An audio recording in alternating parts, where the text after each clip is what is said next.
Recently, a video circulating on Chinese social media shows a group of young children on stage, dressed in white outfits with the Chinese Communist Party (CCP's) blood red flag printed on them. Each child holds a prop dagger and follows their coach's command, performing actions while shouting aggressively. It seems they are practicing the skills to kill enemies. It's hard to imagine such violent and fierce words coming from a group of young children in China. In fact, the scene is not uncommon in China. In this video, a group of elementary school students holding prop daggers are also wearing camouflage uniforms with the CCP's blood red flag. They follow their instructor as they mimic the movements. 1, 2, they shout. The knives are aimed in different directions. Among the children, there are adults in different colored camouflage outfits holding cameras, snapping photos. This scene has shocked the world and sparked widespread discussion among Chinese online users. Many criticize the situation, sarcastically referring to it as training terrorists. Some said it's Taliban, Hamas' Chinese branch, or if it weren't for the Chinese language, I would think this was Hamas. Many online users also criticize this is something only the lower class builders train for. The children of the elite probably wouldn't do this. According to the minor protection law, doing this without the guardian's consent is illegal. Look at what these foolish kindergartens are doing. I really feel sorry for the parents. Aren't they clearly teaching kids to use knives to kill? The people who instill hate education in children have no conscience. Don't they fear divine punishment? Another video shows children being asked what they want to do when they grow up. They share their thoughts. One boy says, 想当科学家啊，什么样的科学家呀？就是做坦克什么的。 When I grow up, I want to be a scientist who makes tanks and researches weapons to fight the Japanese. Yes, fight the Japanese devils. Once I hated them so much, I had a nosebleed. It was when I was 4. I've never seen a Japanese person, but they used to do bad things here, I guess. Another boy says, The Japanese devils used to steal our watches from stores and beat us.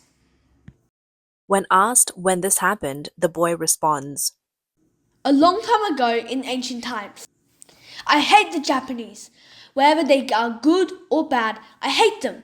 I hate anyone who has fought us. This essay was written by a 4th grade student in China titled Bullying the Japanese Festival. I want to create a Bullying the Japanese Festival. I want to establish this day because the Japanese killed over 330,000 Chinese people in the Nanjing massacre. That's about one Chinese person killed every 15 seconds. In modern times, they came again to claim the Diaoyu Islands, the same Japanese people, and they still use their military law to deal with Chinese people. It's unforgivable. On the day of the Bullying the Japanese Festival, we need to plant landmines in Osaka, drop bombs from the sky, and use M15s, M16s, golden Gatling guns, M17s, handguns, grenades to wash away the shame of the Nanjing massacre. And we need to double the payback. We will also take Osaka and Yokohama until they return the Diaoyu Islands to China. We will pull down Japan's flag and replace it with our national flag, and we will hold banners in the streets that say, "Death is better than dishonor. Return our Diaoyu Islands."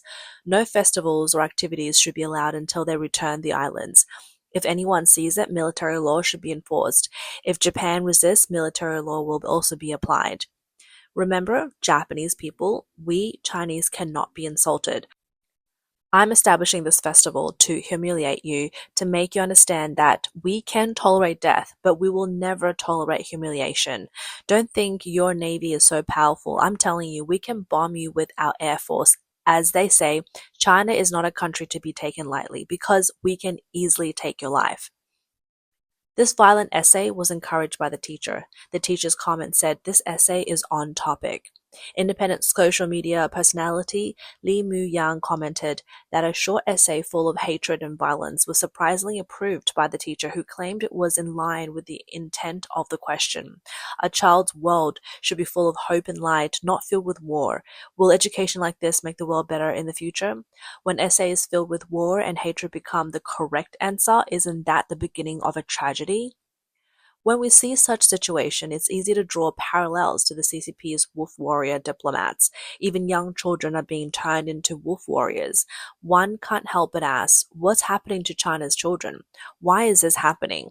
This all stems from the CCP's brainwashing education, which has left generations of Chinese people marked as wolf warriors. Children are born with a clean slate, but the overall social climate and the education they receive during school can easily turn them into this. In Nanjing, Jiangsu Province, the experimental primary school of Xiaozhuang University once published an article revealing students' training activities with the title Striving to Become a Little Wolf Warrior. The article mentioned that the instructor told students that drill training is the most important lesson in military camps. Not only does it strengthen the body, but it is also the first step to becoming a hero warrior. Many students were excited when they heard the term wolf warrior. Let's take a look at how a little wolf warrior is teaching her younger brother. The older sister says, 我告诉你，中国是最安全的国家。 Let me tell you, China is the safest country. I have no regrets being born in China. In my next life, I want to be Chinese again. The mother says, Your little brother is too young. He doesn't really understand what you're saying. Can you teach him slowly? At this point, the older sister is very emotional, almost crying, and says, I don't understand why he is born in China, yet he hates China. The mother responds, He doesn't hate China. He just thinks Ultraman is from Japan. Let's explain it to him properly, okay? The older sister says, I can't explain it properly. Then why do you always remember Ultraman, but forget meaningful things? Why do you only remember Ultraman and not important events in China? Why don't you remember the day of the People's Republic of China was founded? After that, the older sister is almost shouting, pointing her finger at her brother. China is the safest country, no exceptions. If they asked you to join the army, could you handle it? Listen carefully. This is China. I'm telling you, China is the greatest country, the safest country. At this point, the older sister grabs her younger brother by his clothes and collar, giving him another lecture. The younger brother looks innocent and confused. Then the sister starts shouting, We went from being at the mercy of others to becoming the world's second biggest power. Do you know that? She pushes her palm towards her brother's head, causing him to fall onto the sofa. The mother does not intervene but continues filming. The younger brother responds, I don't know. In the end, it seems the younger brother is forced to accept it. Some have suggested that the video may have been staged by the parents. However, many are concerned that these young children being raised to be wolf warriors or extreme patriots known as little pinks will carry this mark for the rest of their lives. Others criticize, how is this different to militaristic Japan? Being brainwashed at such a young age, they may spend their whole life trying to awaken. Parents are using their children to gain attention. A well-behaved child will be ruined by this kind of upbringing. During the Cultural Revolution, she would likely report her brother to the Red Guards. It wouldn't be hard for her to go to them crying and report him. From the girl's expression and the way she pushed her brother, it seems like she truly aligns with the person filming, showing off how well her child's mind has been shaped.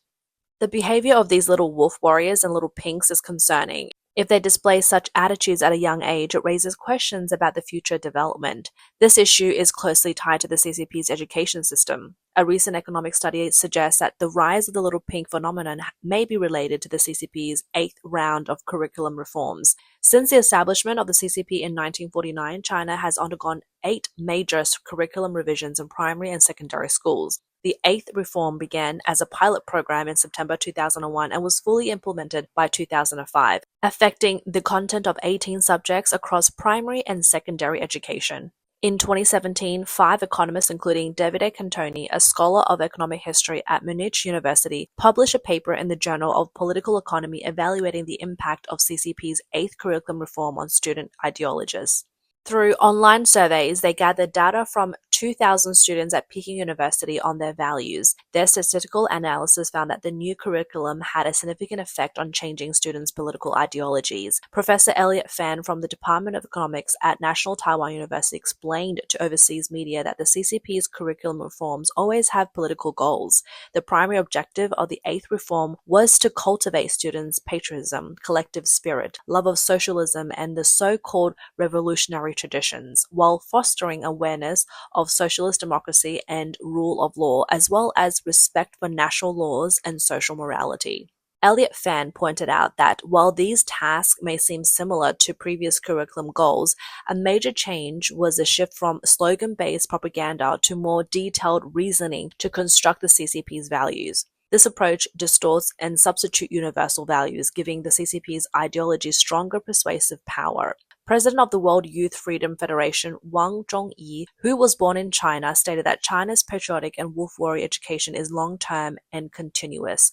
Over time, everyone unknowingly becomes an accomplice to the Communist Party. He explained that China's wolf warrior mentality stems from the CCP's theory of class struggle, where only CCP members are considered truly human. Those whose ideologies differ from the party line, including hostile classes and the oppressed, as well as former high-ranking party officials, can be ruthlessly dealt with by the CCP. In China's media environment, little wolf warriors not only harbor hatred for Japan, but also for the United States. Take a look at this little wolf warrior. Not only does he have a fierce look, but his words also reflect the CCP's official rhetoric. Let them be arrogant if they want. The bright moon still shines over Yangtze River. The Chinese nation has gone through many hardships in its history, but it has never been crushed. Instead, it has grown stronger through adversity, rising up after each setback. The Chinese people aren't afraid of being intimidated. No threat works. Some people should understand that only by abandoning Cold War thinking, stopping the smear attacks, and returning to the international community on the path of openness and cooperation can we save more valuable lives of the American people. Recently, a video surfaced on Chinese social media showing a group of primary school students watching a speech by Hua Chunying, the former spokesperson for China's Ministry of Foreign Affairs. This type of education, which shapes young minds, raises the question of what kind of image China's children will present to the world when they step outside the country in the future. Some overseas commentators have expressed concern, stating that the scenes in this magical country makes them feel that having children there is no longer a good idea.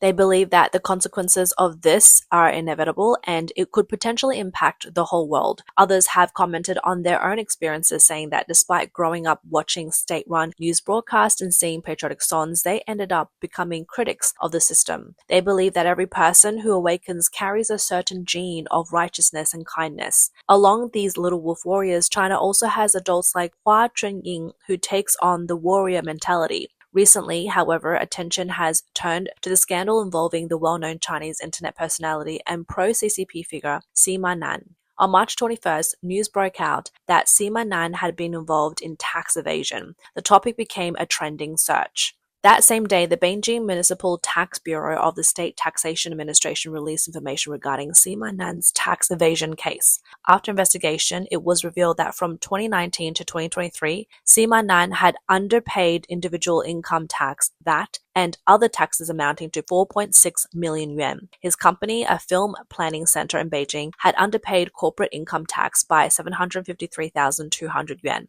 According to relevant laws and regulations, Sima Nan and his company are required to pay the outstanding taxes along with late fees and fines, totaling 9.3 million yuan. Public records show that Sima Nan is an internet influencer, self-labeled as a host, independent scholar, social commentator, senior economist, and well-known social media personality. As of the morning of March 21st, his Douyin account had 37.4 million followers. His Toutiao account had 16.4 million followers. His Kuaishou account had 5.2 million followers, and his Weibo account had 3.2 million followers. He had over 66 million followers in total across various platforms, not including channels that do not show the numbers of views. As of now, Sima Nan's social media accounts have not been updated for over 4 months, leading to numerous speculations. With the tax evasion news coming to light, the truth has now been revealed. Sima Nan has long been active as an anti-American figure on Chinese social media platforms, but in 2022, it was revealed that he had property in the United States. An article on the Chinese knowledge sharing platform Zhihu last year pointed out that Sima Nan and other so-called patriotic influencers like Hu Xinjing were simply capitalizing on traffic. The article stated many people think these individuals are patriotic, but in reality they love traffic and money. True patriots don't just sing their praises for attention. These individuals who can't even distinguish between the country, the government, and the party are ironically talking about patriotism. The Chinese platform Shouhu also published an article last year stating famous figures claim to be patriotic and anti-American warriors using the public's genuine patriotic feeling to stir up division for clicks, traffic, and fame. Ironically, Sima Nan had frequently criticized others for tax evasion. He posted about how wealthy Americans don't pay taxes or pay less, and harshly condemned celebrities like Wei Ya and Fan Bingbing for their tax evasion. However, it's especially ironic that him himself was later found guilty of tax evasion. As internet users have humorously pointed out, it's one thing to condemn tax evasions, but practicing it yourself is another. Sima Nan's words and actions have long been controversial online. His involvement in tax evasion has caused his public image to collapse. Media outlets have widely criticized him. An article in the paper stated that, as a public figure, Sima Nan had gained massive attention and traffic online, profiting from it while neglecting his basic civil duties to pay taxes. The article further emphasized that Sima Nan couldn't clear his name as he intentionally evaded taxes. His evasion lasted for 5 years, from 2019 to 2023, and he used various means to avoid taxes, such as hiding income, filing false reports, and misrepresenting costs. In reality, whether it's the Little Wolf Warrior or the adult version 50 Cent's supporters, they are all products of the CCP system. The CCP instills strong nationalist sentiment in young students, organizing anti-American propaganda and militarized training by promoting violent and harsh language through children. The CCP aims to create a new generation of figures like Sima Nan. However, Sima Nan's downfall exposes the hypocrisy and unsustainability of this extreme stance. His failure highlights the fragility of the Little Wolf Warrior model promoted by the government when faced with reality and legal accountability.